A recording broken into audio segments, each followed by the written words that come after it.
Bienvenidos y bienvenidas a otro episodio de Punto de Fuga. Yo soy Natasha y como siempre tenemos un invitado especial que nos explica un poco más sobre lo que está pasando en nuestro país.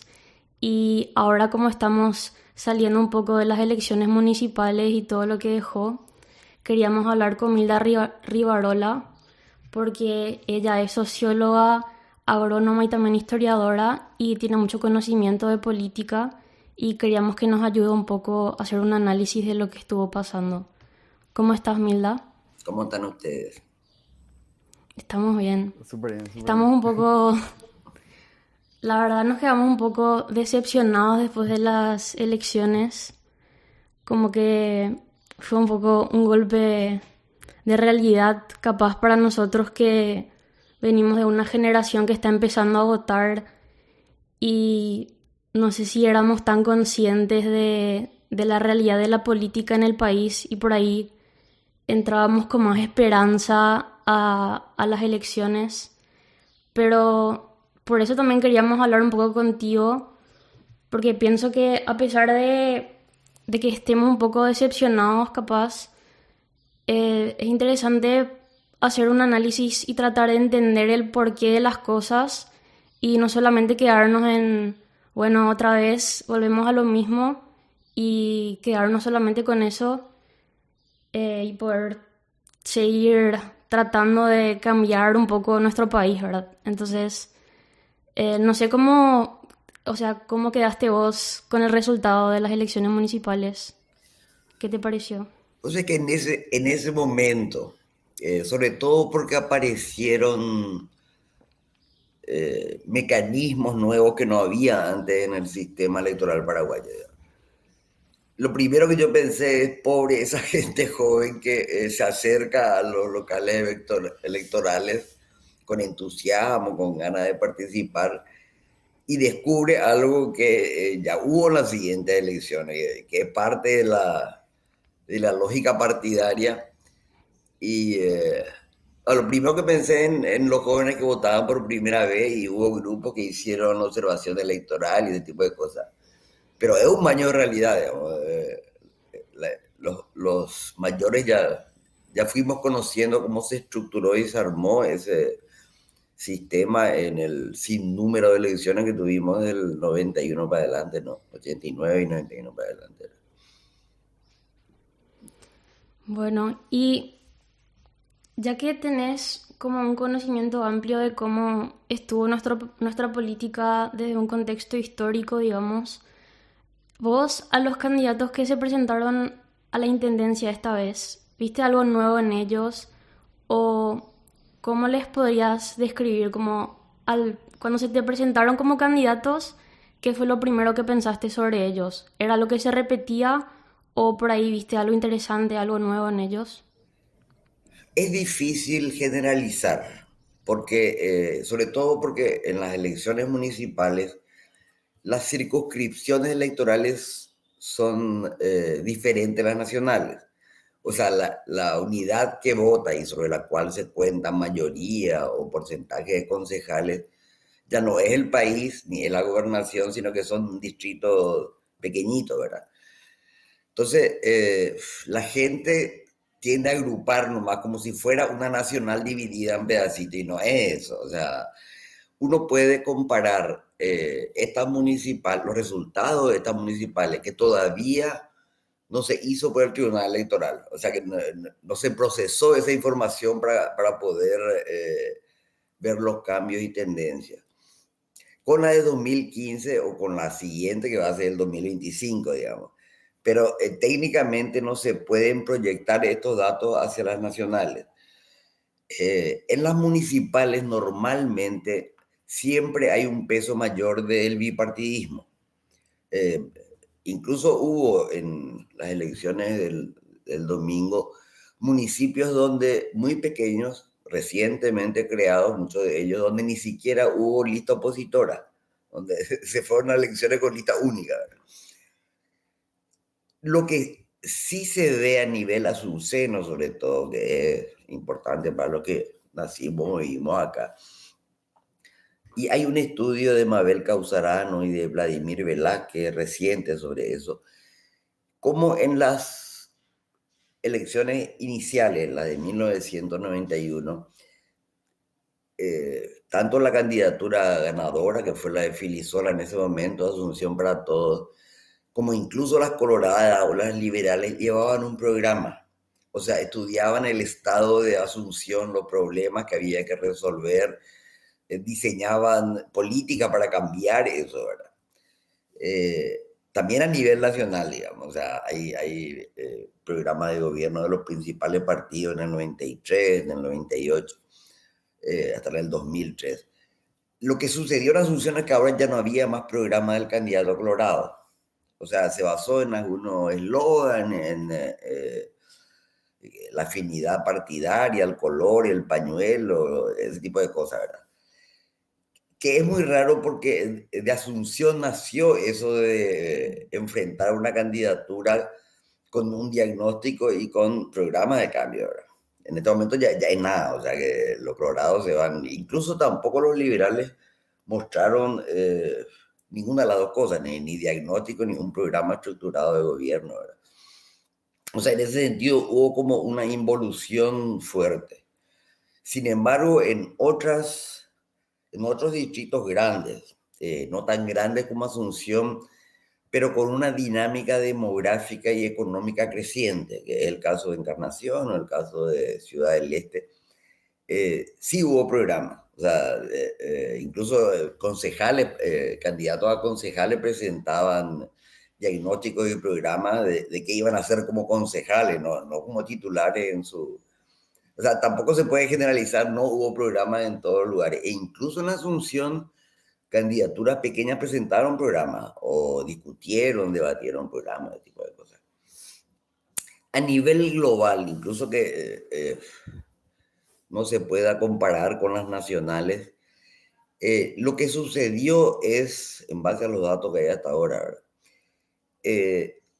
la ANR pasó de, ellos tenían un 58% de los municipios en el 2015, pasaron a 62%, o sea, ganaron 6 puntos porcentuales, digamos.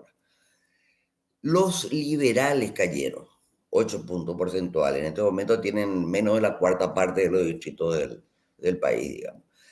Y lo que creció mucho, 8 puntos porcentuales, son los candidatos a intendente independientes o de otras alianzas, o sea, creció el espacio no bipartidario, no bipartidista. O sea, tampoco es como se vio en alguna infografía o como el Partido Colorado insistió mucho de que arrasaron. Sigue una tendencia que es lenta, pero es constante, digamos, en las últimas 3 décadas, ¿verdad? Que se redistribuyen entre Colorado y liberales la mayor parte, pero hay el único sector que crece permanentemente es el sector, el tercero, digamos. Vi en las discusiones que había en redes, ese tipo de cosas, le llaman sector naranja. No sé por qué, o sea, ya que hay azul y hay rojo, ya le pusieron un color Sí. a ese grupo que es muy diverso.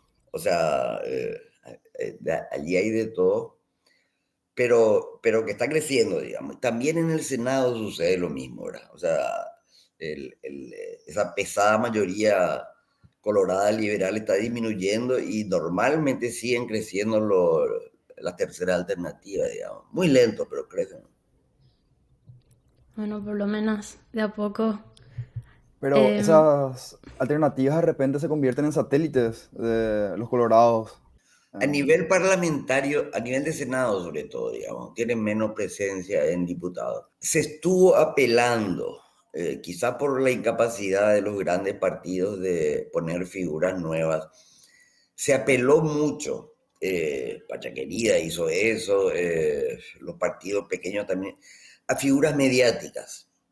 O sea, fiscales de renombre, un estanciero que había sido secuestrado, actores, actrices, personajes de la televisión, digamos. Bueno, De hecho, la candidatura de Nenecho surge de la televisión, digamos, de un programa televisivo. Lo que indica como que la gente que no sabe qué votar, vota lo que es famoso nomás, ¿verdad? O sea, eso sí, hay en Senado. Ahora, a nivel de distritos del interior es diferente. O sea, el caso de Ido, el caso de Estigarribia o de Prieto, son líderes con un liderazgo distinto. O sea, como más directo de relacionamiento con la gente, no salen de partidos tradicionales.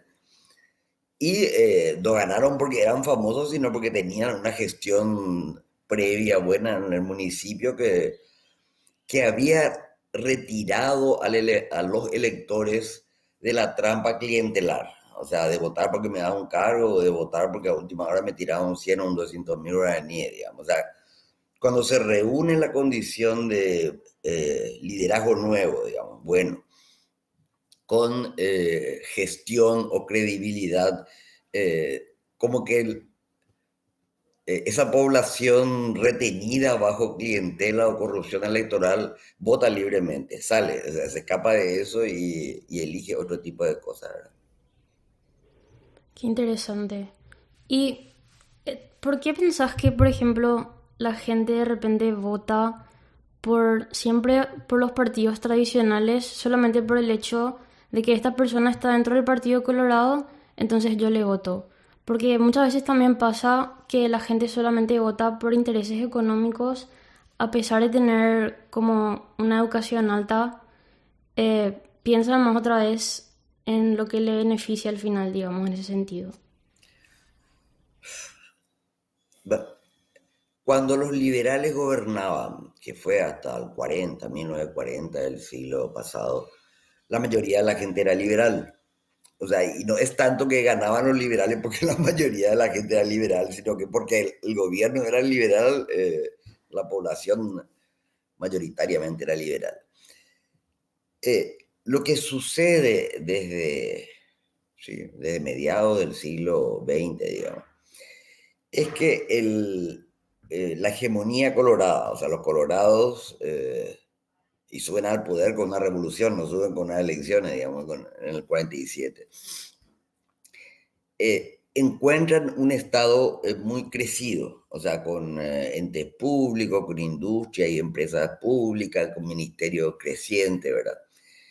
Y instauran una relación de clientela con la gente. O sea, no es un gobierno que garantiza derechos ni que defiende libertades, sino hace a nivel de miles de operadores, de punteros, de encargados de retener el voto, hacen un intercambio de yo te ayudo, o sea, no yo defiendo o garantizo tus derechos, sino yo te ayudo en momentos de necesidad, desde el cajón del muerto, el acceso al servicio, al pobre servicio médico, cargos públicos, y a nivel mucho más alto ya es licitaciones, compra de productos, ese tipo de cosas.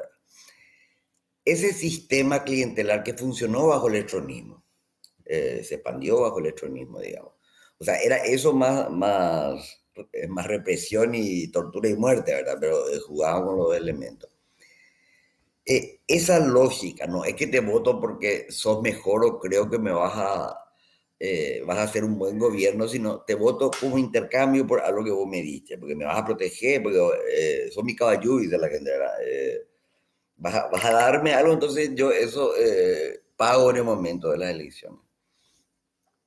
Eso no cambió en la transición. O sea, lo que hubo es que el Partido Liberal y después el Encuentro, Patria Querida, todos los partidos nuevos, unas de que surgieron, digamos, entraron a jugar ese mismo juego, diciendo, bueno, yo también quiero eso, quiero un pedazo del Estado para poder retener a mi electorado, ¿verdad? Ese mecanismo se reforzó en los últimos años y cada vez más eso que llaman aparato electoral colorado recibe más dinero. O sea, y ya no se sabe más de dónde viene el dinero. A veces es dinero sucio, de lavado de dinero, de contrabando, de narcotráfico, de tipo de cosas, ¿verdad? Y se convirtió en un aparato como casi invencible, ¿verdad? O sea, porque reforzó tendencias viejas y porque tiene mucho más plata ahora, ¿verdad? Tiene mucho más medios de coaccionar. Y yo creo que nunca como ahora, no recuerdo otras elecciones anteriores bajo la transición, digamos, donde se hizo esa cuestión de obligarle al funcionario público a votar, controlarle, pedir fotos de su voto por el celular, preciarse de ese tipo de prácticas. Nunca fue tan cínica como ahora y tan visible, ¿verdad? Ya se ve y no se la castiga, ¿verdad? O sea, porque ya se instaló como sistema eh, que no es republicano, ¿verdad? O sea, esa cuestión de clientelismo y corrupción en las elecciones es alterar profundamente el sentido del voto, ¿verdad? Pero que le permite ganar, ¿verdad? Y le permite cada vez más ganar con tasas más altas porque es el partido de gobierno y es el que tiene los medios para alimentar esa maquinaria, ¿verdad? Parece que es como que esto se está normalizando también en la sociedad, como que la gente ya espera la corrupción y como que se resigna a que no podemos esperar otra cosa más que esto. Incluso teniendo conversaciones con la gente, a mí me sorprendió de repente el hecho de que a algunas personas les sorprendía que yo me fui a votar. Por ejemplo, eh, me preguntaron, vos te fuiste a votar el domingo, qué responsable. Y era como, ¿y por qué vos no te fuiste a votar? O sea, para mí es como algo tan necesario y obvio que el país está como está y que hay que tratar por lo menos de hacer el intento de dar tu opinión y no dejar que los demás voten por vos, digamos, porque también la participación es todo un tema en nuestro país. Y no sé por qué esto está tan... como que la gente se resigna en ese sentido. Lo que no se, sobre todo a los grandes partidos y los organismos electorales como el Tribunal Electoral, eh, nunca se pusieron a tratar en serio ni a estudiar el ausentismo, que es de 40%. O sea, vos le sumás a eso la gente que si no se le iba a buscar, no se iba. O sea, se quedaba en su casa, digamos. Y probablemente eso suba al 60 o al 70% del electorado, ¿verdad?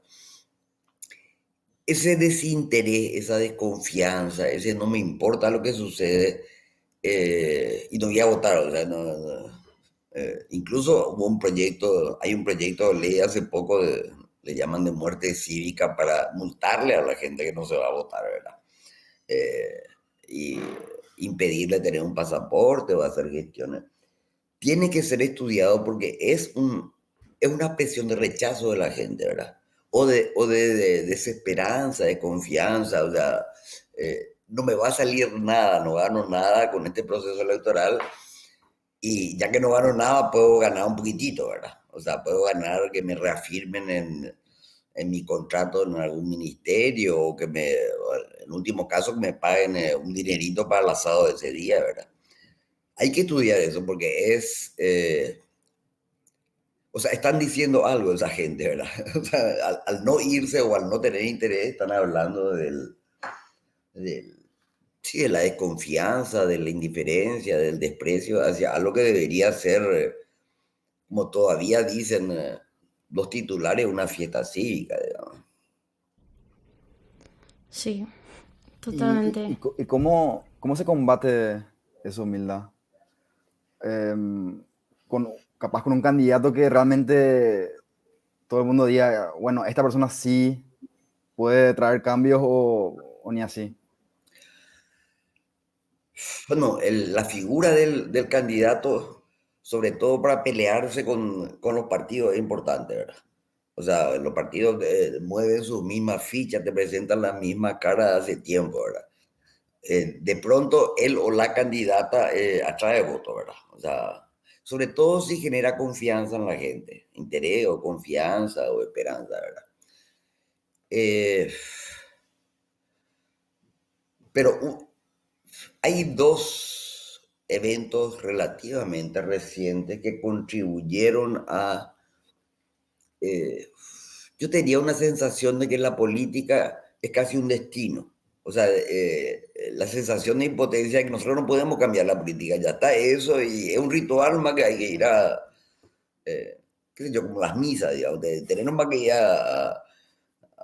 el domingo porque es lo que se hace siempre y encontrar gente y hacer vida social ese día, digamos. La cuestión que tampoco se trató, sino que es lo que tanto así nomás, y la lógica esa nuestra, es que en las dos últimas ocasiones donde en Asunción y a nivel nacional la gente apostó, o sea, se fue a votar, se movilizó, se escapó de las trampas clientelares, que fue en el caso de Lugo y que fue el caso de Ferreiro en Asunción, vieron como una simple conspiración en el Parlamento o en eh, los concejales asuncenos terminaron derrocando a lo que ellos votaron, ¿verdad? Eh, Independientemente de que hayan sido buenos o malos, o sea, al Colorado malo no se le derroca, sí hasta el final y encima quiere ser reelecto después, ¿verdad? Pero eso también debe jugar un papel en el desinterés de la gente. O sea, nos vamos, votamos y después nos estafan, ¿verdad? O sea, un grupo pequeño de gente nos roba el voto, ¿verdad? Y ese es un tema que va a volver a salir ahora que ya se está hablando de las futuras nacionales. El año que viene ya es año de interna y primaria y discusión de vuelta, digamos. Tiene que ser discutida. O sea, tiene que ser discutida dentro de la oposición por lo menos, ¿verdad? O sea, hay que, si es posible, yo no sé si es todavía posible, reconstituir vínculos de confianza dentro de la clase política y de los políticos con el electorado, ¿verdad? O sea, no te llama a votar y después yo decido lo que quiera y tu voto no me importa, ¿verdad? Hay que discutir esos, como esas murallas que se fueron levantando dentro de la historia reciente y que tienen que ver con desprecio del sistema electoral, ¿verdad? Ya. Y Milda, vos tenés así una persona, podría ser en la historia de nuestro país o incluso a nivel mundial, o capaz alguien actual que te parece que es como un verdadero líder, o cómo tendría que ser la persona que nos lidere, a tu parecer. No, Paraguay tuvo estadistas. Y tuvo estadistas en momentos muy críticos de la historia paraguaya. Para mí el ejemplo es Eligio Ayala. Eligio Ayala era un liberal radical, o sea, no era un liberal conservador, era un radical que durante 10 años en la preguerra del Chaco consiguió pacificar el país, que entraba y salía en revoluciones, consiguió fomentar crecimiento económico, hizo pactos políticos y pacificó la política que era muy violenta en ese momento, ¿verdad? Y preparó la economía del Paraguay para la guerra del Chaco, ¿verdad? O sea, sin un Eligio Ayala no hubiéramos ganado esa guerra, ¿verdad? Y era un hombre como Osco, o sea, nada de grandes conferencias ni populismo, nada. Era un pensador, era un escritor, digamos, de economía o de política, que gobernó con mucha fuerza, o sea, democráticamente, pero al mismo tiempo con un liderazgo muy, muy fuerte sobre todos los sectores, ¿verdad? Tenía en ese momento detrás también un partido reformado, lo que se llamaban liberales,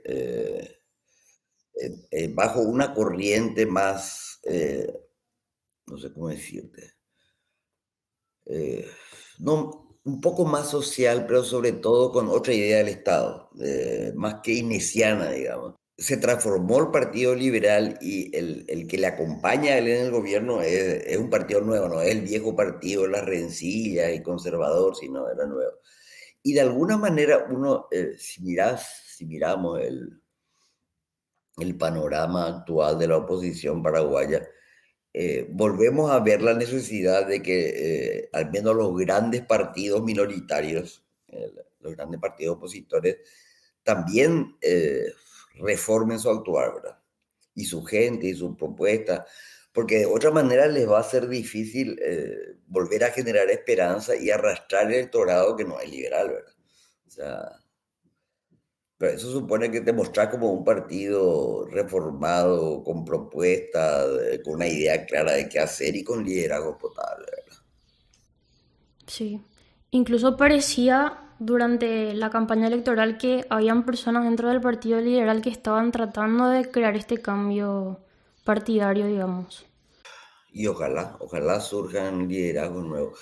Hay un proceso que, bueno, yo viví más o menos de cerca porque estaba en España en ese momento, cuando muere el generalísimo Franco, en la década, mediados de la década del 70. El Partido Socialista Español, el PSOE, digamos, había sido un poco como, o sea, tenía sus héroes, sus mártires, sus presos, hizo oposición bajo toda la dictadura franquista, digamos. Pero cuando se abre el proceso de transición española, ellos se reúnen en una ciudad francesa, un poquitito antes, un poco antes de la muerte de Franco, ellos se reúnen en una ciudad francesa y consiguen reformar todo el partido. O sea, de tal modo que cuando entran en la competencia electoral en los 80, era un partido nuevo. O sea, tenía la carga histórica y tenía como la ventaja histórica de haberse enfrentado a la dictadura franquista, digamos. Pero la oferta que hacían no era la misma gente, discutieron programa, discutieron ideario, todo, digamos, y le permitió, el PSOE gobernó España de la transición, qué sé yo, 15, 20 años, ¿verdad? Y metió a España en la Unión Europea, o sea, tuvieron un gobierno exitoso hasta que, bueno, al final se agotaron y salieron, ¿verdad? Pero de pronto yo me pregunto si para enfrentar ese aparato que, eh, que es rico, que tiene dinero, que tiene como coaccionada o capturada muchísimo electorado, sirve todavía el discurso anticorrupción no más, ¿verdad? O sea, que es el que usaron de la época de Trump, ¿verdad? O sea, como que la gente cambió, digamos. La gente tiene otra inquietudes, otra manera de pensar, otra necesidad de proyecto, tiene otros problemas municipales o nacionales, ¿verdad? Y hay que ligar, o sea, un grupo que pretenda, una candidatura que pretenda ganar su apoyo, tiene que considerar esos cambios, ¿verdad? Un caso así muy marginal, pero muy interesante es, en Asunción hay, a nivel urbano en Paraguay, como en el resto del mundo, hay mucha sensibilidad por la cuestión de protección de animales y de ecología, protección del medio ambiente, digamos, o sea, que es un tema muy nuevo, o sea, relativamente nuevo para eh, y la única candidata que entra fuera de las listas tradicionales en la concejalía de Asunción es una rescatista. O sea, alguien que sí había entendido o venía de esa trayectoria y que tenía, ni siquiera gastó dinero ni hizo mucha campaña. O sea, sencillamente la gente veía a alguien que representaba sus preocupaciones, ¿verdad? O sea, yo no le oí hablar de ecología ni de protección a animales a ningún gran candidato de la concejalía, ¿verdad? O sea, no, ningún gran candidato de la intendencia de Asunción, ¿verdad? Pero es un tema que está en la cabeza de la gente, ¿verdad? Es muy interesante lo que pasó con ella porque creo que ella estaba en puesto 17 por ahí Sí, es y verdad. presentó muy tarde su, como que se presentaba como concejal y logró entrar en la Junta. Bueno, en este momento, las grandes coaliciones en Alemania, en muchos países europeos, con posibilidad de ganar o de dar gobernabilidad a grandes partidos, son grupos verdes. O sea, los partidos verdes entraron ya con mucha fuerza y de repente son los que deciden las elecciones en muchos países europeos, ¿verdad? O sea, es atender lo que la gente, que le preocupa a la gente y que la gente quiere, ¿verdad? Porque eso te gana apoyo, ¿verdad? O sea, le preocupa lo mismo que a mí, entonces a lo mejor soluciona o contribuye a solucionar ese problema. Claro. Y también yo te escuchaba decir en una entrevista que nuestros políticos como que siempre repiten el mismo discurso de siempre porque son incapaces de presentar algo nuevo. Y que la gente que apoya estos discursos o que vota otra vez por estas personas son personas que no formamos parte de las generaciones que vivieron la dictadura. Y nosotros, por ejemplo, formamos parte de estas generaciones nuevas que por ahí escuchamos sobre la dictadura en clases de historia o de nuestros padres, pero no entendemos la realidad realmente de lo que fue pasar por eso. Entonces, ¿qué es a tu parecer lo que no terminamos de comprender sobre la dictadura y que nos hace otra vez votar o apostar por estas personas que presentan las mismas ideas? Lo que dejó, bueno, la de Stroessner, como muchas otras dictaduras en el mundo, es como haber anulado lo que restaba o lo que había de ciudadanía. O sea, convirtió a la población en gente indiferente o atemorizada, ¿verdad? Parte de ese registro mental quedó. O sea, ¿qué me van a dar a cambio para que le voy a seguir? ¿O tengo miedo de meterme en política? O, eh, mejor no entrarlo, eso es cuestión de ella, no es cuestión nuestra, ¿verdad? Yo creo que eso es uno de los peores. Y la cuestión de asociar política con dinero y con corrupción, ¿verdad? Yo creo que es de los peores lastres que dejó en términos de, o sea, en términos de futuro del Paraguay, ¿verdad? O sea, la destrucción de las organizaciones, de los movimientos, del orgullo ciudadano y la dignidad, digamos. O sea, esa cuestión de sometimiento y miedo es lo que, o oportunismo, ¿verdad? Que de alguna manera la corrupción electoral es también oportunismo, ¿verdad? Yo creo que ese es el peor legado que ustedes están descubriendo ahora recién, digamos, no tanto los muertos, los presos, los exiliados, sino el nivel de destrucción de la matriz social paraguaya, ¿verdad? Y,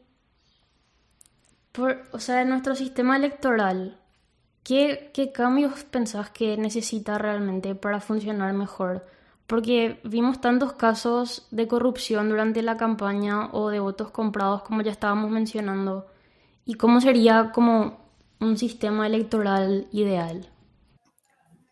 Marcelo Lacchi, el politólogo, señaló ya el efecto contrario al querido de la última reforma. El código electoral habrá tenido, no sé, 40 reformas y cambios desde que se creó en el 90, se votó el primer código electoral, ¿verdad? Nuevo. Eso de agregar nomás leyes y cambios sin eh, hacer diagnóstico y estudios serios de los efectos que tienen esos cambios, eh, al final termina siendo un boomerang contraproducente, ¿verdad?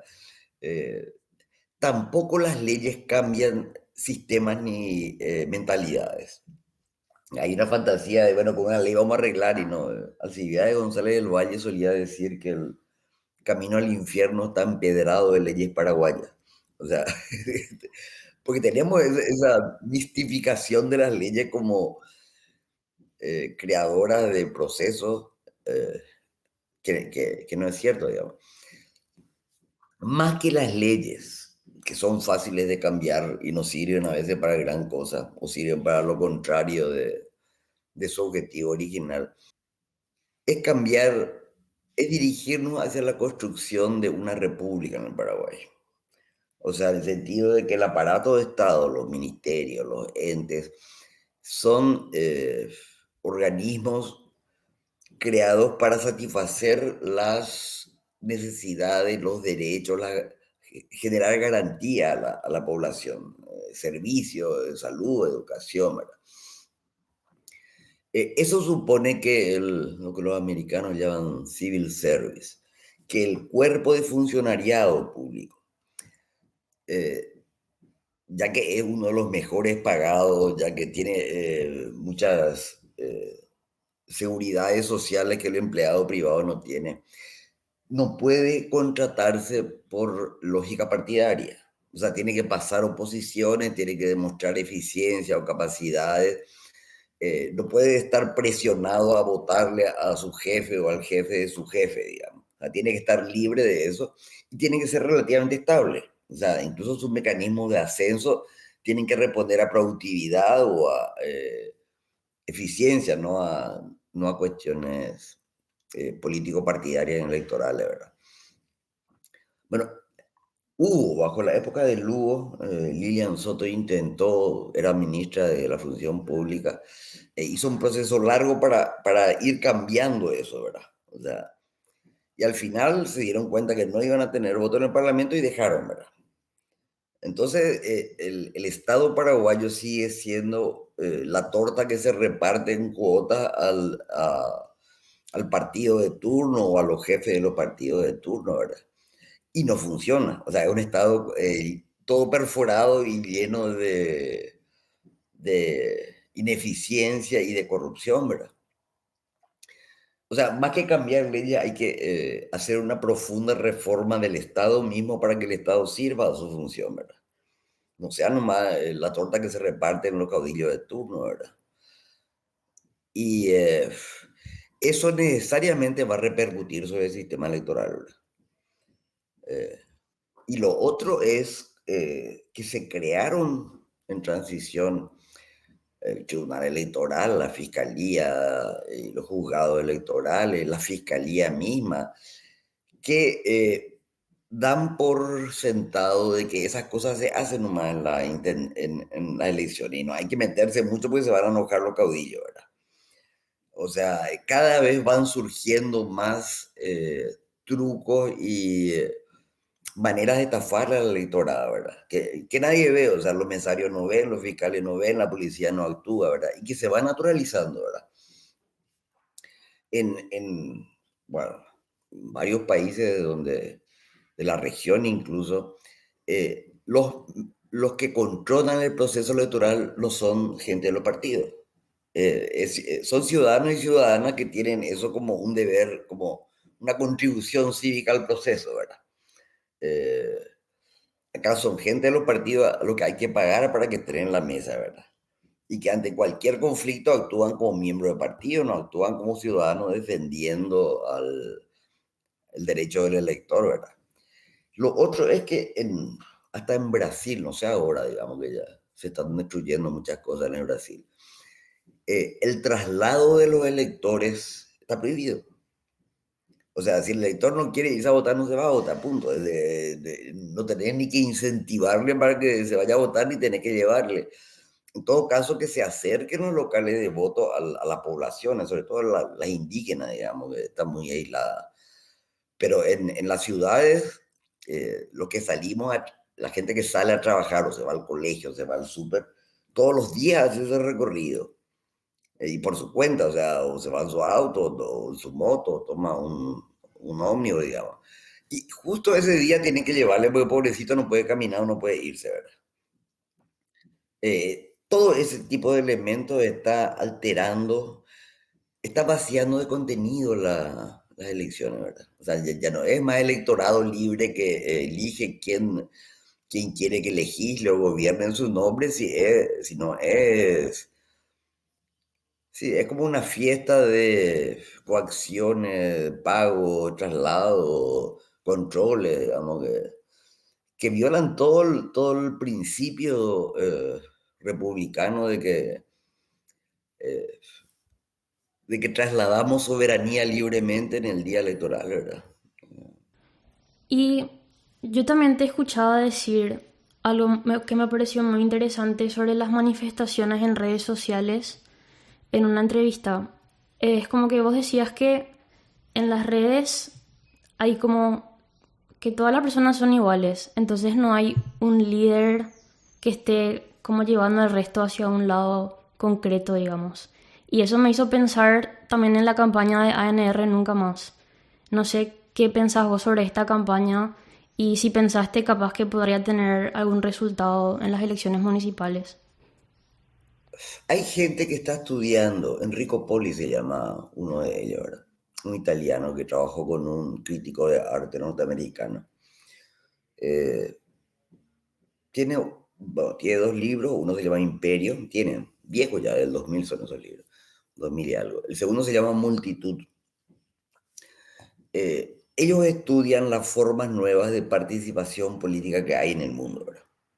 Que ya no son los partidos, ya no son los sindicatos, ya no son los movimientos sociales, son multitudes que ahora se vieron reforzadas fuertemente o que desde su origen se vieron alimentadas y reforzadas por la revolución tecnológica, ¿verdad? O sea, son millones de personas aisladas cuyo sentido de identidad o de participación pasa por las redes, o sea, pasa por internet, digamos, ¿verdad? Yo escribí algo en Acción de este año, a comienzo de este año, en la revista Acción. Eso hubo en el Paraguay en marzo de este año. O sea, cuando la gente salió a las calles y los colorados decían que eran partidos políticos. La gente de los partidos políticos se metían y lo echaban, lo echaban literalmente en la manifestación, ¿verdad? No había liderazgo. O sea, es como un cuerpo social nuevo que se mueve como cuerpo, no se mueve bajo órdenes de cabeza, ¿verdad? Y es muy poderoso, es muy fuerte, es muy libre, digamos, y después se deshace. Eh, dura lo que dura, digamos, y después toda esa gente vuelve a sus espacios individuales, digamos, sin lazos siguientes. O sea, no hay que se crean allí movimientos ni se crean corrientes. No. Esa multitud que surgió en Paraguay y que asustó a todo el mundo, o sea, asustó a todos los partidos viejos tradicionales que no podían dominar eso, ¿verdad? Eh, es la que se manifestó con el ANR Nunca Más, ¿verdad? Pero no es una organización, es una multitud, ¿verdad? Que tiene su lógica, ¿verdad? O sea, tiene sus leyes de movimiento, de amores, odios, intenciones, y después se disuelve, ¿verdad? O sea, son cuestiones como puntuales. Y acá se les pensó en lógica tradicional, ¿verdad? Los colorados pensaban que eran todos opositores, los opositores pensaban que eran todos opositores, y no eran ni los unos ni los otros, no tenían nada que ver con ellos, ¿verdad? Era una multitud libre que se manifestaba y crecía. Así mismo. Lo que yo leí y que muchos dicen es que el ANR nunca más tuvo como un efecto rebote y que una candidatura no puede ganar sin votos colorados. Entonces, al decir ANR nunca más, espantas esos votos colorados y tu candidatura pierde fuerza.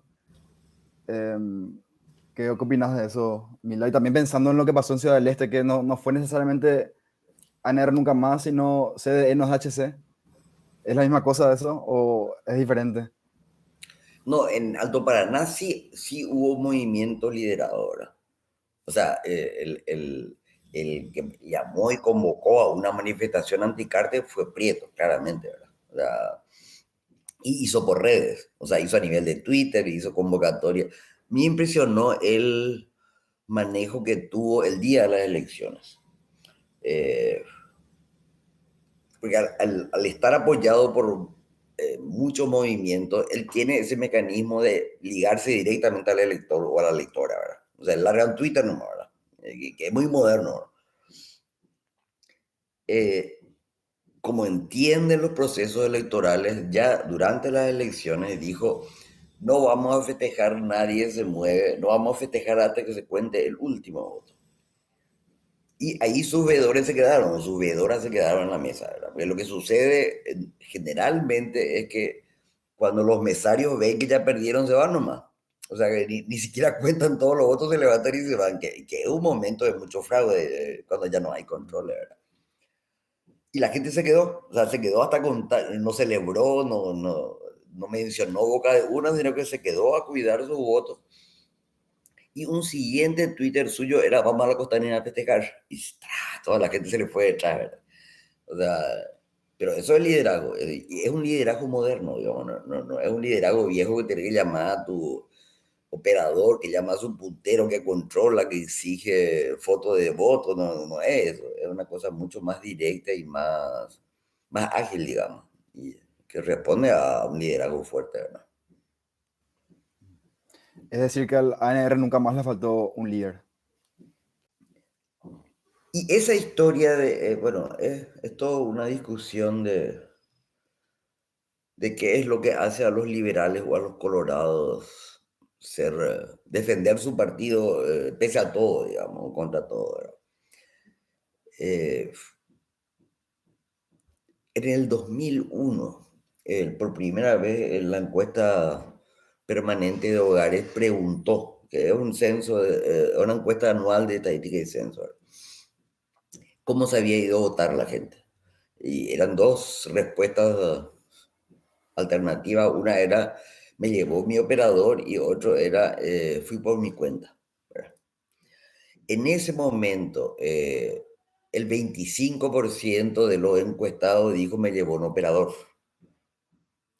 Y es la pregunta trampa, digamos, para ver, bueno, si te controlaron el voto porque te gratificaron el voto de alguna manera, o si no te dejaría llevar por un operador, ¿verdad? Eso aumentó en otra medición grande que se hizo en el 2008-2009 a 33%.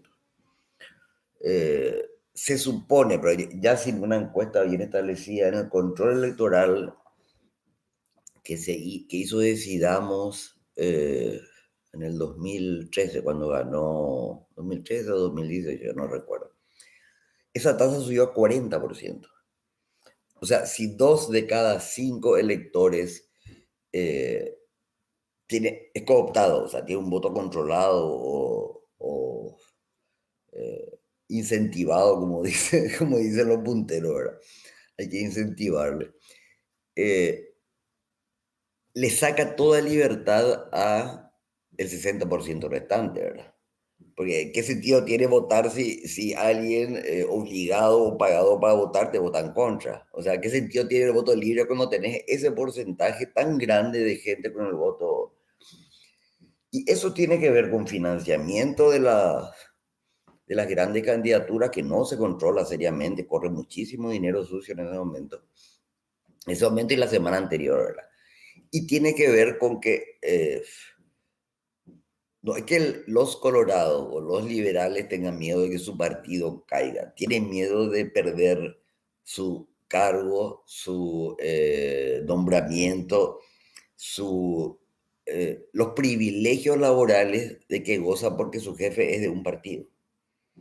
O sea, nosotros vimos, tanto bajo el gobierno Filisola en el 91, como bajo el gobierno Lugo, los intentos que hacían los funcionarios por cambiar de jefe. O sea, con tal de mantener el cargo, ¿verdad? O sea, directamente se ofrecían: yo puedo movilizar votos, y pues le decían: no, yo quiero que haga tu trabajo, no me interesa pero le sacás la gratificación laboral, digamos. Y sacás el dinero sucio, y ese amor, yo estoy convencida que desaparece, ¿verdad? O sea, vi varias veces desaparecer ese amor cuando lo que estaba en juego era el puesto o el cargo o la gratificación, ¿verdad? O sea, no es afectiva, es oportunista, es económica, ¿verdad? Y ahora, pensando en las próximas elecciones, que acabamos de terminar las municipales, y en países como Canadá ahora hay como solamente 40 días que se pueden hacer de campaña, y ahora, a una semana de terminar las elecciones municipales, ya estamos viendo gente que se empieza a candidatar para las presidenciales. ¿qué pensás, o sea, qué aprendizaje podemos llevarnos para las elecciones del 2023 o cómo ves estas futuras elecciones? El problema es que por la pandemia se postergó un año las elecciones municipales, ¿verdad? Y está sucediendo lo que en la constituyente se trató de que no sucediera, que son años consecutivos con interna o con elecciones, ¿verdad? O sea, este año tuvimos una municipal con su interna, el año que viene vamos a tener la interna para la nacional, y eso altera mucho el calendario, ¿verdad? El calendario, o sea, no hay tiempo de quedarse a pensar, de preparar, sino que es salir de unas elecciones y meterse a otras. Y en momentos de crisis, de pobreza y de todos los efectos de pandemia que estamos sufriendo, ¿verdad? Yo creo que, bueno, los colorados ya están triunfantes y eufóricos, ¿verdad? O sea, ya veré el camino libre hacia el 2023. Pero los líderes no colorados de oposición, digamos, deberían primero estudiar realmente qué sucedió ahora, qué está sucediendo, porque lo que sucedió el domingo pasado es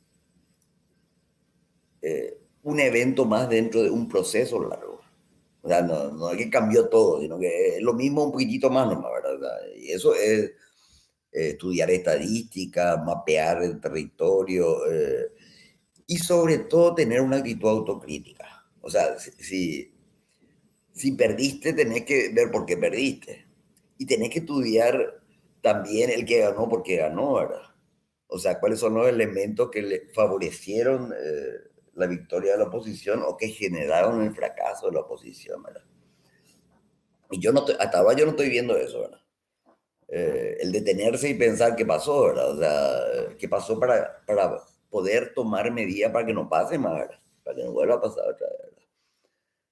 Porque sin eso es más saltar de una elección a otra, ¿verdad? De repintar nomás el cartel que ya pintaste y le cambias el año y se acabó el pleito, ¿verdad? O sea, no tiene sentido seguir eh, compitiendo si no entendés que hay que cambiar para que esa competencia se vuelva más libre y que se hizo mal dentro de la campaña que le llevó a la derrota o que se hizo bien, ¿verdad? O sea, yo creo que los casos, esto de Encarnación y Ciudad del Este tienen que ser estudiados con atención por la oposición, digamos. Que tiene como rechazo, los liberales tienen como rechazo porque no son liberales, ¿verdad? Pero son victoriosos. O sea, hay lecciones allí que aprender, ¿verdad? Hay lecciones que aprender allí y Totalmente. hay lecciones de qué no volver a hacer, ¿verdad? Con resultados de Asunción y de otra, otros capitales departamentales que se perdieron, ¿verdad? Que son importantes. Y vos decís que un factor fue la división de votos o la cantidad de opciones que hay para la Sí. oposición, digo. No, en Asunción por lo menos la sumatoria de candidaturas, tanto a intendente como a concejales, creo que hubo 20 listas, ¿verdad? No sé, 18, 20 listas. Allí se perdieron 35.000 votos, que es más del doble de lo que le permitió ganar a Nenecho, digamos, ¿verdad? Esa ley nueva de balotaje, de desbloqueo de listas, generó como una esperanza ingenua en la gente, de que era mucho más fácil entrar, de que a nivel de las redes podía nomás hacer campaña y total, ya ahí ya murió la lista sábana, digamos. Porque también esa ley se votó medio a la apurada y sin entender bien. Ese es un debate en sistema electoral de todo el mundo, ¿verdad? Si debilita o no los partidos, si permite o no permite alianza. Es muy complejo la cuestión de listas abiertas o listas cerradas, ¿verdad? Y se generaron muchísimas candidaturas que desperdiciaron votos, ¿verdad? Ahora, tampoco podés decir, bueno, esos votos deberían haber ido a tal candidato, no. O sea, no es que le vas a obligar a las otras oposiciones a votarte porque vos sos la oposición un poco más grande, no es así el juego electoral, ¿verdad? O sea, tiene que ver con capacidad de alianzas, o sea, con liderazgo interno dentro de su partido fuerte y con capacidad de alianza, ¿verdad? Porque si no, le va a ocurrir, ¿verdad? ahora a ocurrir en el 2023. Y los que sí tuvieron un golpe fuerte, en Asunción por lo menos, son los partidos progresistas, ¿verdad? O sea, Asunción para todo había ganado, les había ganado a los Colorados en el 91 Asunción. Eso fue una cosa espectacular, digamos. En este momento, cuando asuman los nuevos concejales, no van a tener ni un concejal de los 24 que hay, ¿verdad?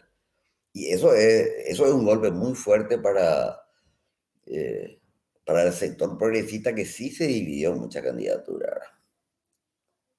O sea, pudo haber ganado visibilidad mediática, alguna por denuncia, ese tipo de cosas, pero la historia no es ser famoso, la historia es ganar, ¿verdad? O sea, la historia es contribuir a una victoria, no a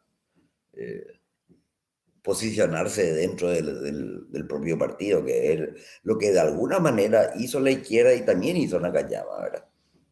O sea, era constituirse como nueva figura para las elecciones del 23, ¿verdad? No era para eso que le votaban para que ganen. Pero Claro. vos decís que, volviendo, o sea, pensando en Asunción, decís que em, la izquierda o Frente Guasú y John Ortega deberían haberse unido a Nakayama, siendo que no son parte de su ideología, no representan lo que ellos son.